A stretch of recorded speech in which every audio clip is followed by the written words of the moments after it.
Vale. Buenos días, Santi. Lo primero quiero darte las gracias por tener hoy este tiempo con nosotros, por dedicarnos este tiempo a nuestros seguidores.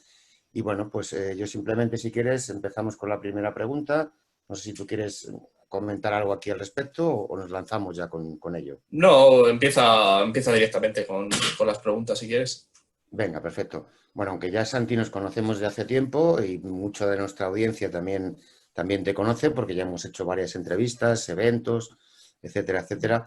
Pero me gustaría que hicieras un pequeño repaso de tu carrera profesional a modo de introducción. Siempre entran seguidores nuevos y, bueno, pues quieren conocer quién es la persona con la que estamos hablando. Vale. Bueno, pues así de forma breve, bueno, yo estudié en la Universidad de Granada, en la UGR, y bueno, ahí estudié el doble grado de matemáticas con ingeniería informática. Y bueno, un poco por mi cuenta empecé en el tema de la ciberseguridad, un poco en el mundo del pentesting, ¿no? Yo creo que también es un mundo en el que, bueno, que suele crear curiosidad inicial a la gente y por el que la gente se empieza a interesar, ¿no? Todos los que nos dedicamos un poco a la ciberseguridad, de alguna manera, yo creo que hemos empezado por el tema del pentesting.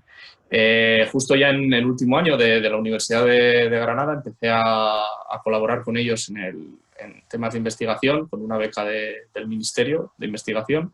Y bueno, pues empecé con tema de honeypots, sistemas señuelo, etcétera, ¿no? Y ahí es donde empecé un poco a familiarizarme o a investigar en temas de ciberseguridad, y un poco de la mano de la UGR. Y ya después de la UGR, pues empecé a trabajar en Tecnalia, que es donde estoy trabajando ahora actualmente, como investigador en ciberseguridad y blockchain. Un poco al final son dos mundos que se solapan bastante. Y luego, bueno, mientras trabajaba en Tecnalia, pues me apunté al máster de seguridad de la información de la Universidad Internacional de La Rioja y bueno, ya lo completé. Y entonces, pues bueno, lo hice online también un poco para poder seguir compaginándolo con el trabajo. La verdad que fue un poco duro porque era, bueno, parece que no desconectas, ¿no? Por un lado tienes trabajo en ciberseguridad y luego máster en ciberseguridad. Entonces, un poco, parece como que estás trabajando 12, 13 horas al día, ¿no?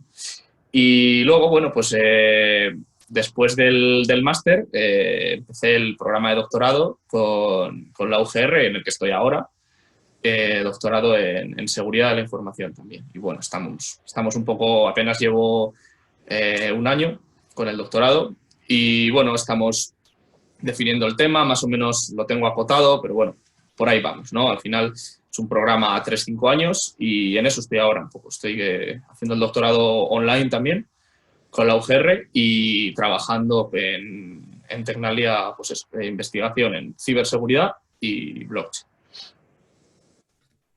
Vale, estupendo, Santi. La verdad que tienes un currículum muy amplio, ¿no? Para lo joven que eres. Bueno, yo quiero hacer un poco inciso en tu parte como investigador de ciberseguridad en Tecnalia, ¿no? Fundamentalmente, como has comentado, trabajas en proyectos de ciberseguridad y blockchain. Y bueno, pues cuéntanos un poco qué soluciones estáis implementando, por ejemplo, en el campo de la prevención de la salud. Vale. Bueno, nosotros en Tecnalia fundamentalmente hemos intentado o llevamos ya bastantes años uniendo lo que son los campos de salud y ciberseguridad, en particular en dos proyectos de ámbito europeo que son SHIELD y Sphinx. Uno de ellos está relacionado con blockchain directamente, de hecho es blockchain, y el otro está más relacionado con temas de cifrado, etcétera, ¿no? Un poco así por encima, por la parte de blockchain, lo que se ha hecho o lo que se está haciendo, porque estamos ahora en ello, en este proyecto europeo, es un poco el desarrollo de una plataforma blockchain, una blockchain privada, permisionada, para la creación de un registro de amenazas distribuido. Es un poco aprovechar las características que tiene blockchain como sistema de sincronización o como infraestructura que sincroniza nodos de una forma bastante directa, pues un poco para obtener información en tiempo real de amenazas que afectan a hospitales, centros médicos, etcétera. Estamos en colaboración con otros partners que hacen otros componentes, como por ejemplo un SIEM, etcétera. Y bueno, básicamente lo que hace este componente es una especie de arquitectura o infraestructura troncal que conecta diferentes centros médicos y que realmente comparte información. Cuando un centro médico es atacado y recibe, pues, por ejemplo, una amenaza o lo que sea, puede de alguna manera volcar esta información, almacenarla en este registro distribuido y automáticamente el resto de centros médicos que están conectados a esta red reciben la información, de forma que pueden tomar medidas del tipo cortar la red o proteger el sistema. Suponiendo que son centros médicos que tienen un equipamiento médico similar, es de esperar que una amenaza que afecte a uno de ellos sea potencialmente dañina para el resto. Entonces, pues bueno, es un componente que tiene bastante sentido y además el hecho de que sea una blockchain permisionada pues aporta un poco esa flexibilidad a la hora de darle alta, qué usuarios pueden acceder a esa información, de qué manera, etc., ¿no? Este es un poco uno de los proyectos en el que estamos ahora, que es Sphinx, y está relacionado directamente con blockchain y digamos, el mundo médico. Y luego el otro es SEAL, que es un proyecto que ya terminó, es también un proyecto europeo, pero este tiene que ver más con compartición de datos médicos y cifrado de información. Al final los datos médicos ya sabéis que son, digamos, datos protegidos un poco por la GDPR europea, pues son datos privados y personales del usuario. Entonces, pues bueno, es un proyecto también de I+D con otros partners europeos que trata un poco de estudiar en qué contextos y de qué manera se puede realizar esa compartición de datos médicos, estudiar también cifrados un poco más, o mejor dicho, menos convencionales, que puede ser, por ejemplo, Attribute-Based Encryption, cifrados con criptografía homomórfica, etcétera, ¿no? Y un poco tiene que ver, pues, un poco con esa compartición, pues, por ejemplo, un ciudadano español se va a un país, por ejemplo, de la Unión Europea, Italia, y se rompe, digamos, una pierna. Entonces, ¿en qué contexto se puede acceder al expediente médico de ese usuario, teniendo en cuenta que el usuario a lo mejor no está consciente para dar su consentimiento, etcétera, ¿no? Este proyecto no tiene nada que ver con blockchain, pero sí que tiene que ver con cifrado, ciberseguridad, etcétera.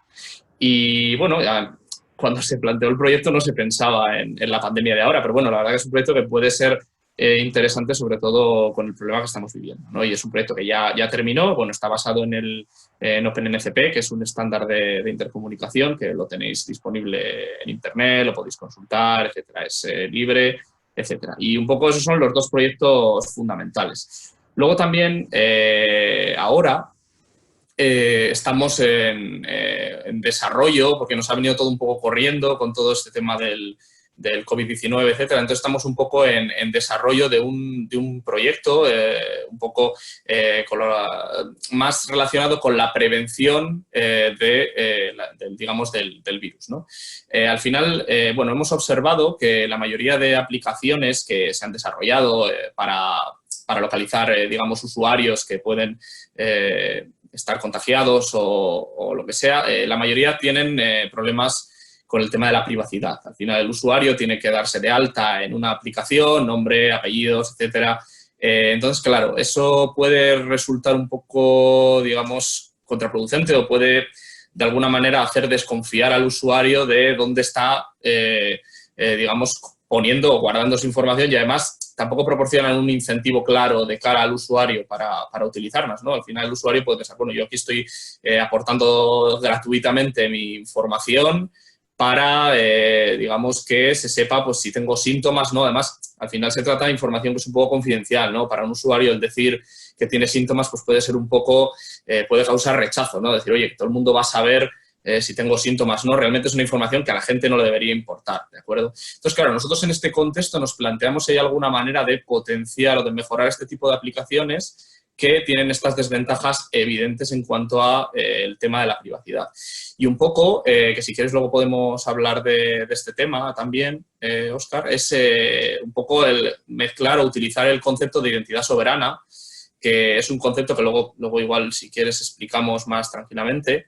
Y bueno, básicamente es utilizar el paradigma de la gestión de la identidad soberana para garantizar la privacidad de los usuarios. De esta forma, mediante estos tipos de esquemas de identidad, sería posible obtener todas las ventajas de este tipo de aplicaciones, es decir, sería posible geolocalizar usuarios y que estos usuarios, digamos, vuelquen o almacenen sus síntomas en una base de datos, bien sea blockchain o no blockchain, pero sin identificar al usuario que está, digamos, almacenando estos síntomas. De forma que podríamos tener un mapa con puntos calientes, usuarios, síntomas, usuarios que pueden estar contagiados, usuarios que no, sin revelar información, digamos, privada del usuario, lo cual es una ventaja enorme. Y esto, lógicamente, estamos trabajando en ello ahora a contrarreloj, tenemos a casi todo el mundo volcado en este tema y estamos desarrollando un piloto con una aplicación para móviles que un poco realiza esta funcionalidad y de forma transparente emplea esta, digamos, identidad soberana para garantizar esa privacidad de los usuarios. Un poco el tema más actual en el que estamos ahora de blockchain y salud. Muy interesante, ¿no? Porque yo sí que pensaba, ¿no? En cierto momento pensamos los ciudadanos que en favor de la salud vamos a perder nuestra privacidad, ¿no? Y de esta manera, como tú comentas, es un poco más complicado. Mira, yo me gustaría, ya que hemos hablado un poco del tema de la identidad soberana, bueno, que pudieras explicar muy sencillo, de forma muy sencillo, para que todo el mundo lo pueda entender, qué es, ¿no? la identidad soberana. Bueno, este concepto de la identidad soberana viene un poco, es un poco la continuación del movimiento Bitcoin, que empezó en 2008, que al final Bitcoin, cuando apareció, se postuló un poco como, digamos, una moneda o una forma de intercambiar valor universal, es decir, completamente independiente de fronteras, y un poco con la premisa de que cada usuario fuese su propio banco, es decir, que realmente yo no dependiese de un sistema bancario que me de una cuenta bancaria donde yo tenga que almacenar mis fondos. Esto también surgió un poco en el pretexto de que hay muchas personas en el mundo que no tienen acceso al sistema bancario tal como nosotros lo conocemos. Al final nosotros en España, quieras que no, casi todos tenemos una cuenta bancaria, pero en otros países esto no es así. Entonces Bitcoin aparece un poco para rellenar ese espacio o esa necesidad que existía entre personas de todo el mundo de ser su propio banco, es decir, de ser capaces de ellos almacenar valor e intercambiar valor con otras personas sin necesidad de un tercero de confianza que sería un banco.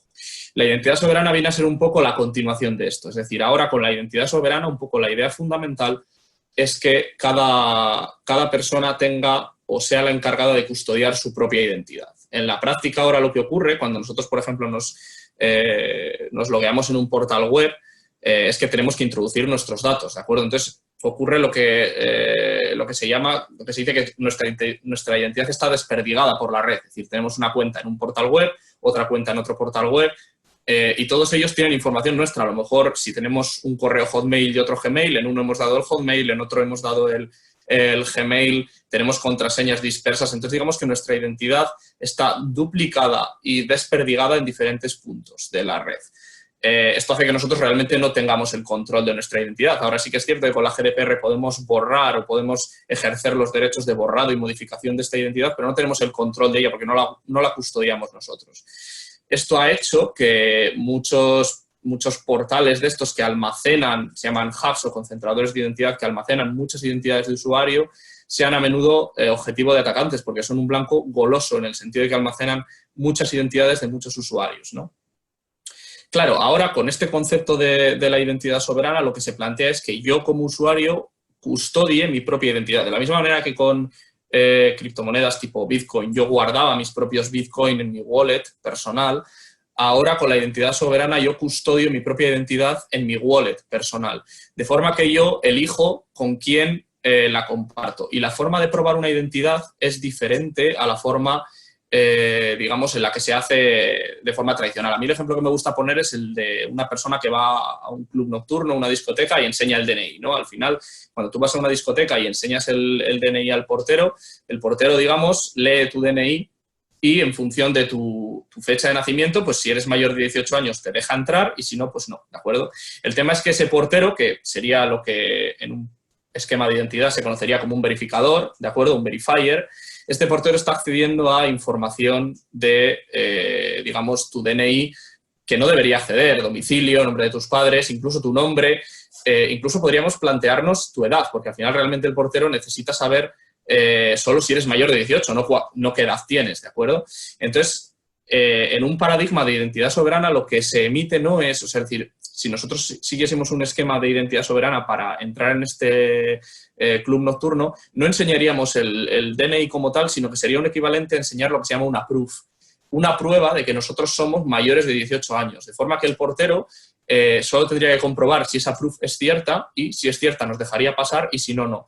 Esto en la práctica se hace con lo que se llaman las Zero Knowledge Proof o las pruebas de conocimiento cero, que son unas pruebas, unos algoritmos criptográficos que permiten, digamos, mostrar o que alguien corrobore una prueba que nosotros hemos mostrado sin acceder a la información que hay detrás. Claro, esto además nos supone... Nos trae otros retos, ¿no? Al final, en este caso, cuando nosotros tenemos que es un ordenador el que está verificando nuestra identidad, porque recordemos que si estamos en el ejemplo de la discoteca, el portero es una persona física que escanea nuestro DNI, pero si nosotros queremos que sea una máquina la que escanea nuestra identidad, para al final aplicar este paradigma en un contexto de Internet, tenemos que hacer estas identidades de alguna manera estandarizadas, es decir, tenemos que las pruebas que nosotros emitamos y las credenciales que otras entidades nos emiten, por ejemplo, una credencial que de la UGR hacia mí, que dice que yo, digamos, de alguna manera he terminado mis estudios en la UGR, etcétera, etcétera, etcétera. Eso sería una credencial que la UGR me emite a mí y en un esquema de SSI, identidad autosoberana, esta credencial tendría que ser estándar, es decir, tendría que poder ser legible para diferentes, digamos, lectores de identidad y diferentes verifiers, ¿de acuerdo? Y, bueno, sin entrar mucho en detalles de cómo funciona el mundo de la identidad de la autosoberana, básicamente funciona con una arquitectura que puede ser una blockchain o puede no serlo, pero realmente blockchain aporta bastantes ventajas a la hora de aplicarse para verificar identidades soberanas. Básicamente consiste en tener una arquitectura como blockchain contra la cual diferentes entidades o verifiers puedan comprobar la autenticidad de una proof mediante la firma del usuario, porque claro, las proofs van firmadas con mi clave pública, etcétera, ¿de acuerdo? Perdón, con mi clave privada, es decir, yo la firmo con mi clave privada para que una persona con la clave pública pueda comprobar que efectivamente es mía, ¿de acuerdo? La proof. Y, bueno, en eso consiste la identidad soberana, básicamente. Entonces, en este nuevo contexto, claro, ya automáticamente eliminamos a esos concentradores de identidad, digamos, eliminamos a esas páginas que almacenan nuestros datos y seríamos nosotros los que custodiaríamos nuestra identidad. Y, por ejemplo, si a mí me piden un determinado rango salarial para ofrecerme un préstamo, pues yo no tendría ni siquiera que dar mi salario exacto, sino que simplemente daría una proof de que se cumple ese baremo que se me pide y automáticamente se me podría conceder el préstamo sin tener que, de alguna manera, yo filtrar información sobre mi identidad. Y para esto, pues, blockchain juega un papel bastante importante. Este es un poco el concepto de identidad soberana. Muy interesante, Santi. La verdad que sí, ¿no? Digamos que, en cierta manera, con la identidad soberana me permite, como usuario o a ti como usuario, que solo muestre los datos que se necesitan en cada situación, ¿no? Como tú comentabas, el tema de la discoteca o el tema del préstamo, ¿no? Por ejemplo, todo esto se podría volcar también, ¿no?, a casos de salud, a casos de turismo, claro. ¿no? O sea, en general se podría volcar en todas las situaciones. Perdona que te corte, claro, es que hay una cosa que no he dicho realmente, que se me ha olvidado. En este paradigma de identidad soberana, los usuarios se identifican con lo que se llaman DIDs o identificadores descentralizados. Sería un poco el equivalente a una address en Bitcoin. Realmente es una ristra de números y letras que no identifica a la persona que hay detrás. Entonces, claro, ya podemos pensar que para una aplicación de este tipo, para la prevención de, bueno, bien sea el COVID o cualquier otro tipo de pandemia o cualquier otro tipo de situación, incluso el caso de uso fuera de la salud, que se requiera proteger la identidad del usuario, ya vemos que realmente no es posible identificar al usuario que hay detrás de un DID. Por eso aporta ese valor extra a una solución tradicional. Muy interesante. Santi, una pregunta. ¿Cómo estáis desarrollando esto desde Tecnalia? ¿Qué es lo que estáis avanzando? ¿Qué es lo que estáis viendo? ¿Qué problemas os está trayendo, ¿no? Porque todo es muy bonito como se cuenta, pero me imagino, ¿no?, que el desarrollo de todo este código pues conlleva mucho trabajo y algunas pruebas, errores, supongo, ¿no?, que será como vais avanzando. Cuéntanos un poquito sobre esto, por favor. En cuanto a plazos, no te puedo confirmar, sí que te puedo decir que empezamos hace unos meses. Bueno, al final empezamos casi a la vez que la pandemia. O sea, realmente con la necesidad de este tipo de soluciones aparecimos un poco nosotros con nuestra solución, ¿no? La idea nuestra es, bueno, nosotros estamos desarrollándolo. En cuanto a problemas, bueno, los problemas que puede tener cualquier desarrollo de una aplicación normal. Nosotros estamos integrando este paradigma SSI dentro de dispositivos móviles, ¿de acuerdo? Es decir, la idea es que el usuario pueda custodiar sus identidades en su dispositivo móvil de la misma manera que una persona pues custodia sus Bitcoin en su wallet móvil, pues de la misma manera hacerlo con un usuario, ¿no? Y claro, problemas pues los que pueden surgir asociados a cualquier proceso de desarrollo. Hay que desarrollar un frontend, es decir, una aplicación móvil que soporte este tipo de paradigma y que permita realizar esta funcionalidad. Nosotros estamos trabajando con la red. Bueno, realmente ahora mismo hay dos tecnologías aventajadas, digamos, bajo nuestro punto de vista, en temas de identidad soberana, que son UPort por la parte de Ethereum, es decir, UPort funciona de alguna manera sobre Ethereum, ¿de acuerdo? Y la otra es Hyperledger Indy, que funciona sobre, digamos, entra dentro del paraguas de aplicaciones de Hyperledger, y básicamente es una solución que, bajo mi punto de vista, está más estandarizada y está, digamos, más madura, en el sentido de que el propio equipo de desarrollo de Hyperledger Indy pues se ha molestado, ha invertido bastante tiempo en desarrollar unos estándares, una forma concreta de trabajar, ha definido muy bien cada una de las partes que componen esta solución, y es una solución que yo creo que está bastante avanzada. Y un poco nosotros estamos trabajando en esta línea, es decir, estamos desarrollando, empleando un poco las directrices o los esquemas que se plantean por parte de la fundación de Hyperledger en el sentido de identidad soberana. ¿Con qué fin? Con el fin de que sea también interoperable. Al final, una cosa muy importante en una solución de SSI es que sea interoperable. Si cada uno utiliza una blockchain diferente, no conseguimos nada. La idea es tener un estándar público accesible por todo el mundo que posteriormente las universidades, centros, etcétera, se puedan suscribir y puedan, digamos, participar de esta infraestructura volcando sus propias credenciales, etcétera, ¿no? Entonces, nosotros estamos siguiendo un poco esos estándares. Y un poco lo que te digo, no te puedo decir plazos porque tampoco sé exactamente qué plazos tenemos para esto, pero sí que te puedo decir que en cuanto a problemas de desarrollo, los que pueden surgir en cualquier desarrollo estándar. Es decir, pues siempre hay bugs que hay que ir depurando, se sigue una metodología más o menos ágil, se contrasta con el equipo, etcétera, ¿no? O sea, en ese sentido no cambia mucho con respecto al desarrollo de un proyecto normal. Vale, mira, Santi, me gustaría hacerte otra última pregunta, que es un poco en relación a la ciberseguridad, ¿no? Como vemos, estamos todos trabajando, o la mayoría estamos trabajando desde casa, ¿no? Porque es evidente que el escenario que tenemos detrás no es una oficina, ¿no? Es nuestra casa. Vale, entonces, los ataques cibermáticos, ¿no? O sea, este tipo de ataques han crecido, ¿no? Desde que estamos trabajando desde casa, porque yo creo que no sé si estamos preparados, ¿no? En nuestros domicilios como para soportar estas cosas. No sé si habéis visto que ha habido un incremento o que tal vez estamos bien preparados, ¿no? Bueno, yo creo que también sobre todo con el tema de los hospitales, yo creo que sí que es cierto que se ha intentado hacer un poco leña del árbol caído, ¿no? Sí que se han aumentado los ataques a centros médicos, hospitales, etcétera. Justo leía un artículo, tampoco sé exactamente el grado de veracidad o de digitalización de los sistemas informáticos de los hospitales, pero sí que leí el otro día un artículo que hablaba precisamente de que los hospitales en España no están demasiado digitalizados. Entonces eso, claro, ha propiciado precisamente el poder defendernos de ciberataques. ¿Por qué? Porque si nosotros no tenemos la infraestructura digitalizada, la tenemos cerrada para nosotros, tenemos la mayoría de procesos manuales, es mucho más difícil hackearlo. ¿De acuerdo? Es decir, un sistema será más hackeable cuanto más expuesto al exterior y más digitalizado esté.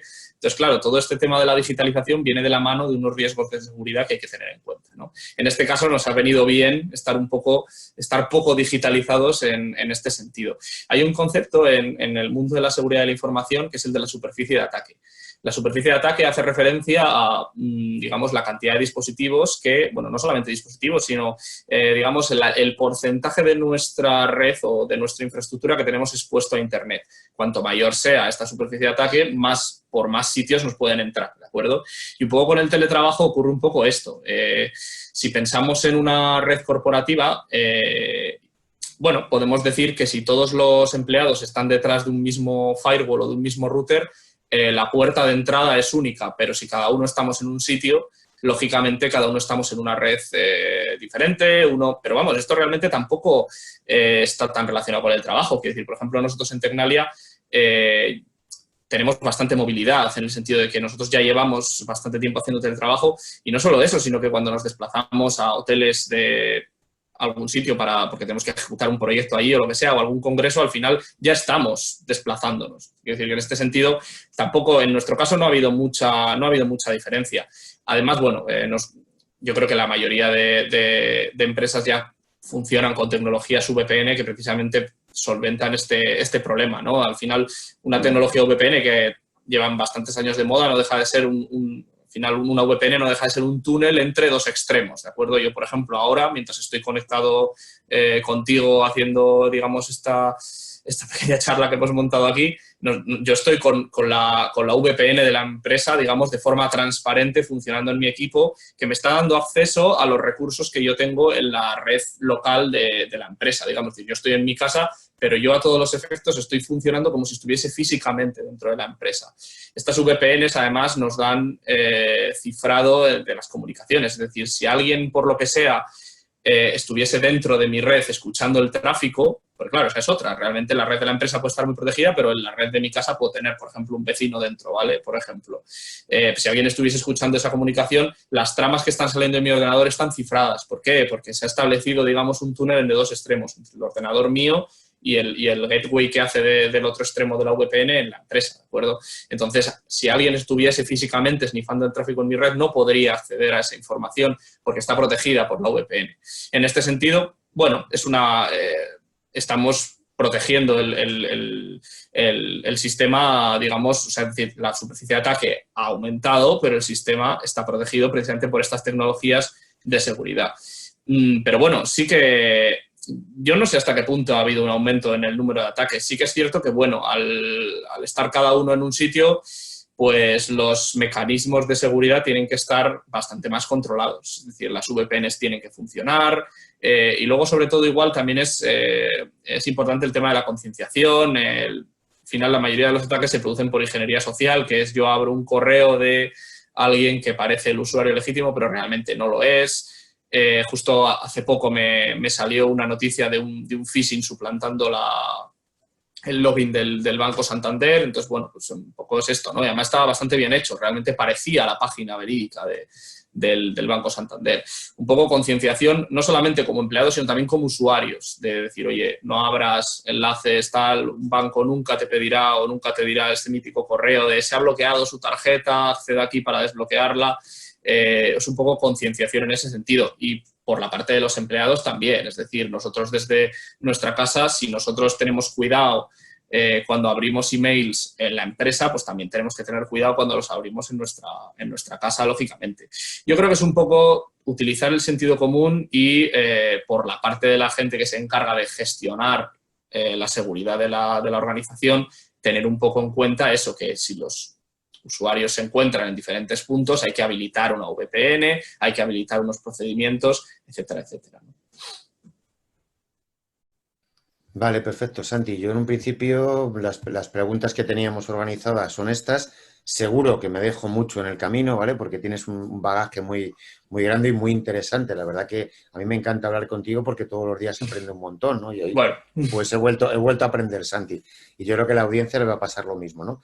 ¿Quieres apuntar algo más que se nos haya quedado en el tintero como resumen, como detalle, como fin? No sé si que se nos puede haber quedado ahí. bueno, yo creo que dar ánimo a la gente, ¿no? Al final estamos un poco trabajando todos desde casa y tal, pero no es una situación normal, en el sentido de que no estamos disfrutando del ocio como sí que lo haríamos en una situación normal. Entonces, bueno, sí que es cierto que, bueno, tenemos más flexibilidad, algunos tenemos la suerte de tener más flexibilidad, de poder estar trabajando desde nuestra casa, pero al mismo tiempo parece que estás todo el día trabajando, porque como tu oficina es tu casa, pues dices, bueno, pues tampoco puedo salir mucho, entonces parece que estoy todo el día en la oficina. Un poco dar ánimo, que yo creo que esto se va a acabar enseguida. Y nada, y por la parte de la seguridad, sobre todo avisar a la gente que tenga mucho cuidado, porque es un poco lo que comentábamos ahora en esta última pregunta, que las suplantaciones o el phishing sí que se está incrementando, y no solo con el coronavirus, sino que en los últimos años se ha estado incrementando, ¿vale? Tener cuidado con las aplicaciones que se abren. Justo, además a mí me pasó, hace poco recibí un correo de una aerolínea que había conseguido unos puntos gratis y lo que hice fue llamar a la aerolínea. Llamé directamente a Claro. oye, me ha llegado este correo con un zip para que lo abra y que me daban un código de puntos y me dijeron que no tenía ningún punto, vaya. Es un poco sentido común, ¿no? En ese sentido. Sí. Bueno, pues Santi, lo dicho, aquí terminamos la entrevista. Quiero darte las gracias de nuevo, ¿no? En mi nombre y en nombre de todos los seguidores de Territorio Bitcoin. Y nada, en cualquier momento pues estamos en contacto y volvemos a retomar esta conversación. Muy bien, Lo dicho, pues Santi, ya sabes dónde encontrarme. estupendo, muchísimas gracias. Hasta luego. Hasta luego.